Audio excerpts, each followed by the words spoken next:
টানা ২৯ ধরে ইরানে আগ্রাসন চালাচ্ছে ইসরায়েল ও তাদের সহযোগী যুক্তরাষ্ট্র। অন্যদিকে অত্যাধুনিক ক্ষেপণাস্ত্র দিয়ে পাল্টা হামলা চালাচ্ছে শীর্ষ নেতাদের হারিয়ে প্রতিশোধের আগুনে জ্বলতে থাকা তেহরানও। যদিও যুদ্ধের শুরু থেকে তেল আবিবের সাথে কাঁধে কাঁধ মিলিয়ে ওয়াশিংটন হামলা চালালেও শুরু থেকে যুদ্ধে জড়ায়নি ইরানের মিত্ররা। তবে এবার বিষয়টি নিয়ে মুখ খুলেছে ইয়েমেনের সশস্ত্র বিদ্রোহীরা। জানায় তেহরান না চাওয়ায় এতদিন বিষয়টি নিয়ে কোনো মন্তব্য করেনি তারা। গরমে আরাম নিয়ে হবে না হাহুতাশ, ঘুরলে পরে ওয়ালটন ফ্যান বাতাস আর বাতাস। এবার মার্কিন ও ইসরায়েলি স্বার্থে আঘাত হানতে হুঙ্কার দিয়েছেন ইয়েমেনের বিদ্রোহীরা।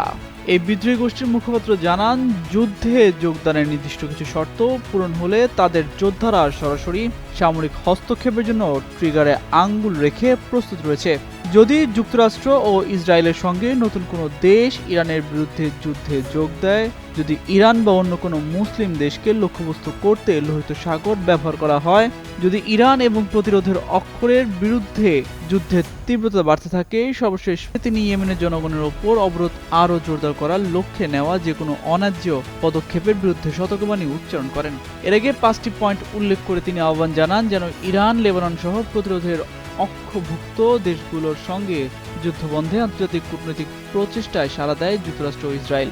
এই আগ্রাসন অন্যায়, নিপীড়নমূলক এবং অযৌক্তিক, যা বৈশ্বিক ও আঞ্চলিক স্থিতিশীলতা ও নিরাপত্তাকে ব্যাহত করছে, একই সঙ্গে বিশ্ব অর্থনৈতিক ক্ষতি করছে বলেও দাবি করেন ইয়েমেনের বিদ্রোহী গোষ্ঠীর এই মুখপাত্র।